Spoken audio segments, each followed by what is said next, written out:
dua.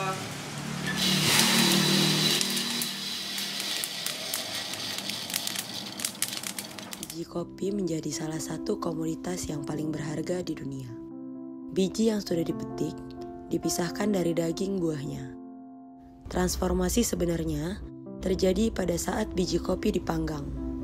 Pemanggangan adalah seni tersendiri dalam perjalanan biji kopi. Dalam proses pemanggangan, terdapat sebuah seni yang melibatkan dua elemen penting di dalamnya, yaitu roaster sebagai manusia dan roaster sebagai mesin. Keduanya memiliki peran penting dalam menciptakan kopi yang sempurna. Dalam beberapa dekade terakhir, profesi coffee roaster di Indonesia telah berkembang dengan adanya kemajuan teknologi dan peningkatan permintaan kopi. Henry Gunawan, seorang founder dari Artapati Coffee dan juga QC Manager yang sudah bergelut di dunia kopi selama 13 tahun dan menjadi profesional coffee selama 7 tahun, akan berbagi cerita mengenai profesinya yang sudah dijalaninya selama ini.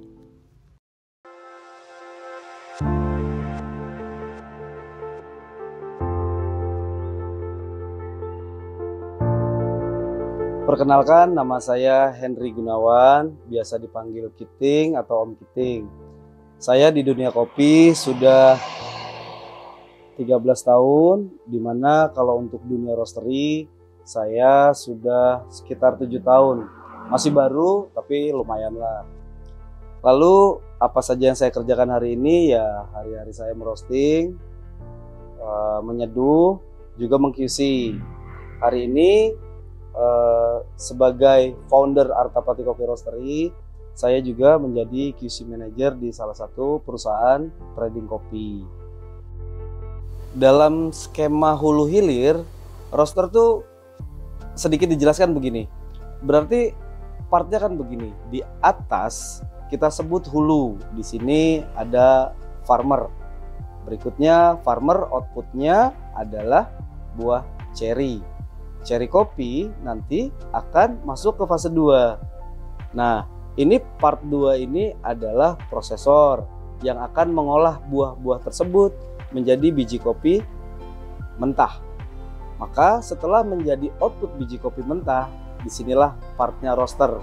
Roaster akan menerima biji kopi mentah yang akan disangrai menjadi biji kopi matang yang siap disampaikan kepada kedai-kedai atau end user yang membutuhkan.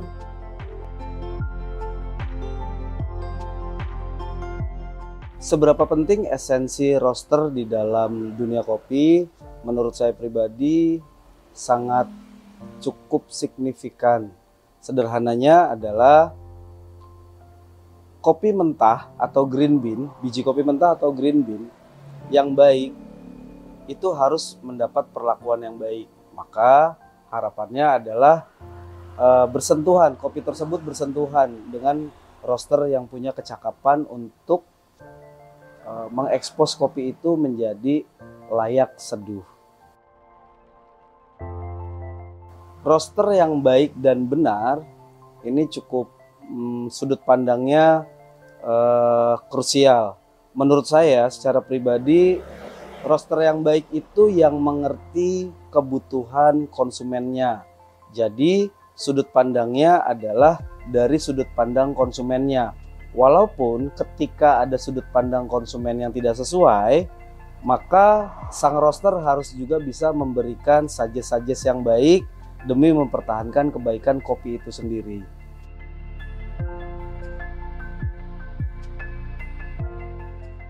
Roaster ini punya beberapa kecenderungan. Ada roaster yang memang dia profesinya sibuk merosting karena permintaan untuk dijual. Maka ini khasanahnya ya bisa dikatakan roaster yang berbisnis. Ada roaster yang memang hari-harinya adalah mengedukasi. Maka bisa diasumsikan ini roaster yang menjadi edukator. Ada roaster yang dia tidak menjual hasil roastingannya. Dia hanya bersenang-senang dengan hasil roastingannya. Ini bisa dikategorikan roaster yang hobi. Ya, dia tidak menjual apapun, tapi dia sangat mencintai proses merosting. Bisa kita kategorikan menjadi roaster di area yang hobi. Roaster itu sangat sederhana. Roaster itu adalah pelaku penyangrai, di mana tugasnya adalah mengolah atau memasak atau menyangrai biji kopi mentah menjadi biji kopi matang. Seperti itu. Kalau saya melihat diri saya secara pribadi, kecenderungan saya roaster yang dimana mungkin bisa mewakili semuanya. Karena satu sisi saya memang melakukan proses roasting untuk dijual, yang memang itu menjadi main atau menjadi core bisnis saya. Saya juga punya kelas, saya juga sering sharing, berarti saya juga sedikit banyak melakukan edukasi atau edukator. Ketika di sosmed, saya juga ada akun yang suka sharing juga demi kebermanfaatan. Mungkin sedikit banyak bisa membantu rekan-rekan atau teman-teman yang punya profesi sama.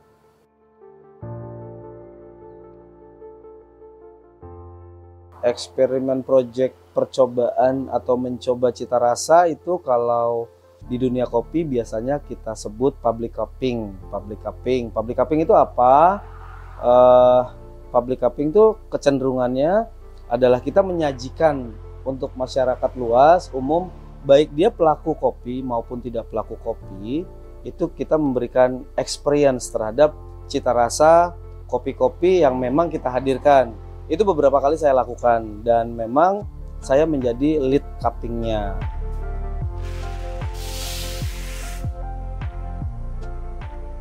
Oke, jenis alat roasting yang saya pakai di samping ini masih kategorinya masih analog, karena hari ini teknologi yang keren-keren tuh, yang bagus-bagus sudah digital, semuanya bisa ke tracking. Ini analog, fully analog. Kenapa saya memilih ini? Pertama adalah dia tidak berbiaya mahal. Relatif tidak berbiaya mahal. Pertama, yang kedua adalah saya memang dari dulu menyukai sesuatu yang berkesenian.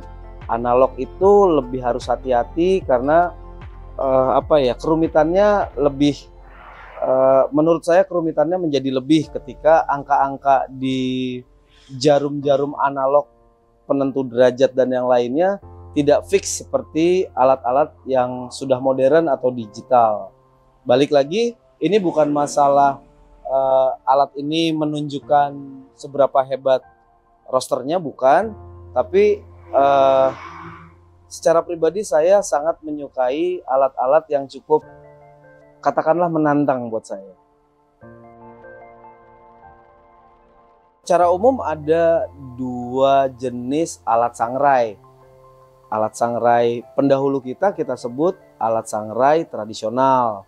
Yang hari ini bisa dilihat di samping, ini termasuk alat roasting atau alat sangrai modern.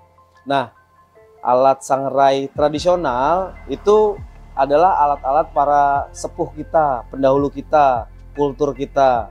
Sedangkan, ini sangat menarik ketika masing-masing daerah, beberapa daerah punya gaya atau kultur untuk menyangrai dengan alat-alat yang mereka ciptakan atau mereka temukan. Berbeda dengan alat roasting modern. Alat roasting modern ini cara menggunakannya secara umum ada guidingnya, ada guiding secara akademis, dan bahkan ada sekolahnya, ada kursnya, dan apapun untuk menghasilkan kopi-kopi dengan maksimal. Maksudnya maksimal ini di sini di mana?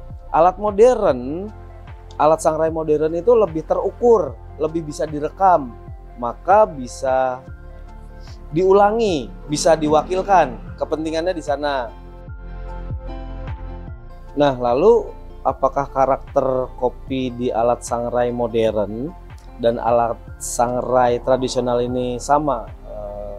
Harus diakui ini jauh berbeda.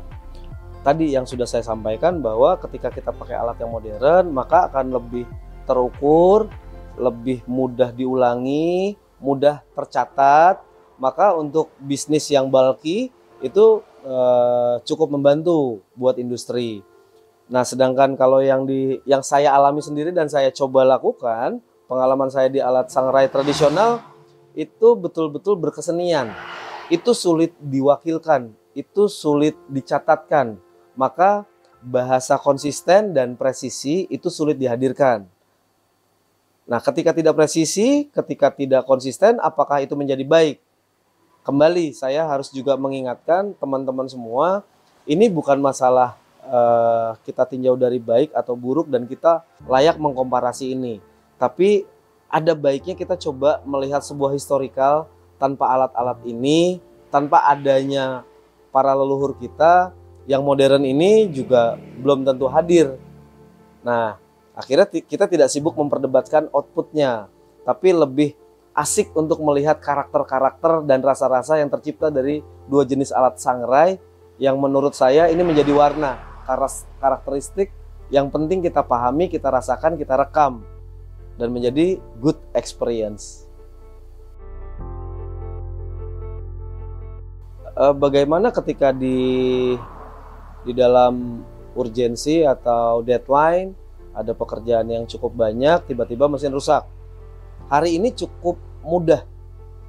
Kita cukup istirahatkan mesin kita, betulkan mesin kita.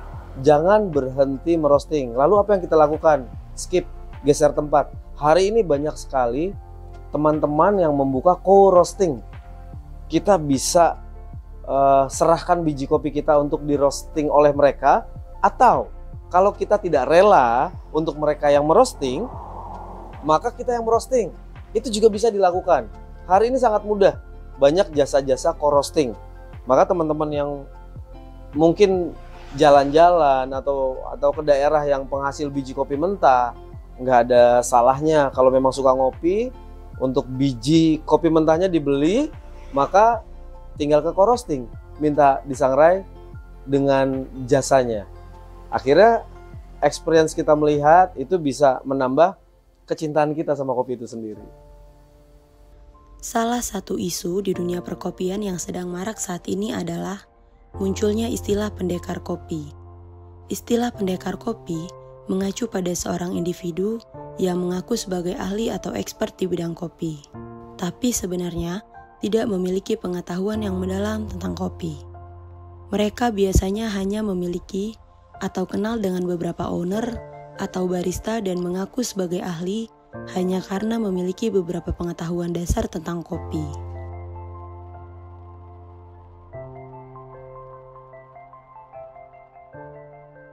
Apa itu pendekar kopi? Iya, saya cukup dengar masalah ini, pendekar kopi. Sebenarnya buat saya nggak masalah. Nggak ada masalah. Ini kan hanya gini ya. Simulasinya sederhana. Ada orang yang mengerti, atau anggap saja dia menganggap dirinya mengerti, atau betulan mengerti. Dia punya wawasan yang akan disampaikan kepada para barista atau roaster. Katakan pendekar kopi bisa di dunia roastery atau di dunia kebaristaan, bebas-bebas saja. Tapi anggap saja mereka sedang mengkonfirmasi. Saya menganggapnya tidak masalah ketika kita menangkap pesan dari orang tersebut. Ini kan hanya seperti plot twist.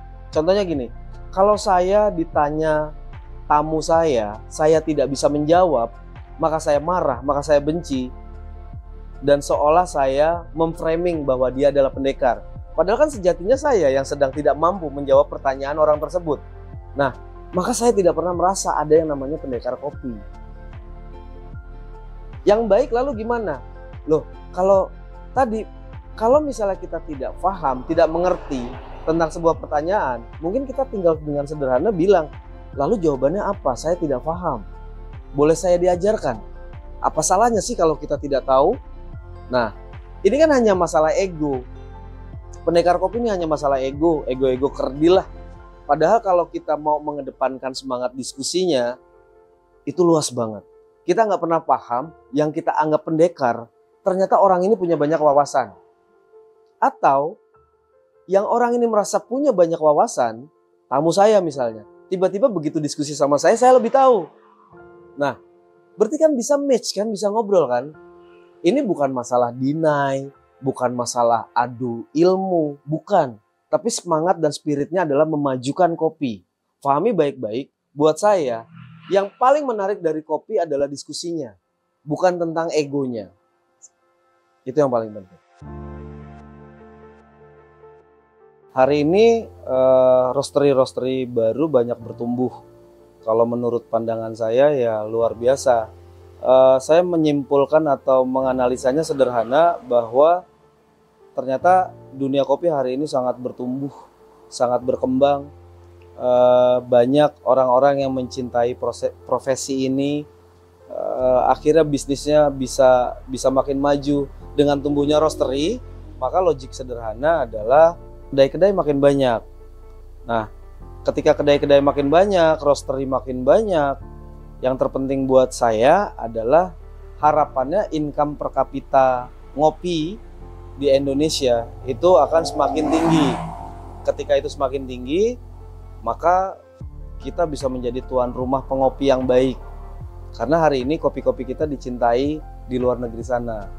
Dan harapan saya, karena saya masih cukup mencintai kopi Indonesia, semoga kita semua bisa lebih bangga dengan kopi-kopi kita sendiri.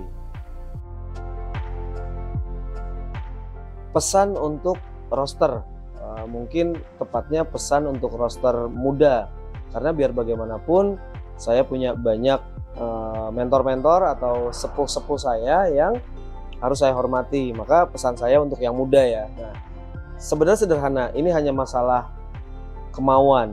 Kemauan kita harus kuat. Kita harus coba bijaksana. Bijaksana di dalam hal apa? Di dalam hal belajar. Kita harus banyak cari, gali. Kita harus banyak diskusi sama roaster-roaster yang memang kita harus akui bahwa experience mereka lebih di atas kita. Kita cukup tanyakan, cukup konsultasikan kendala kita, maka kita akan mendapat solusi. Praktikkan solusi itu, asah, analisa, maka hasilnya nanti bisa bahkan kita bawa untuk dikoreksi. Ketika kita diskusi, maka kita akan menemukan hal-hal yang belum tepat di diri kita. Hal yang tidak tepat itu bukan salah, cuman kita harus punya keberanian, kemauan, perjuangan untuk terus improvement, memperbaiki. Sampai pada akhirnya kita punya kepantasan memproduksi kopi dengan bijaksana. Bahwa perlu diingat lagi, kopi-kopi ini akan masuk ke lambung manusia. Perhatikan baik-baik. Pesan moralnya, hasil produksi kita akan masuk ke lambung orang lain. Maka berpikirlah bahwa itu lambung kita. Supaya kita tidak main-main ketika merosting kopi itu sendiri.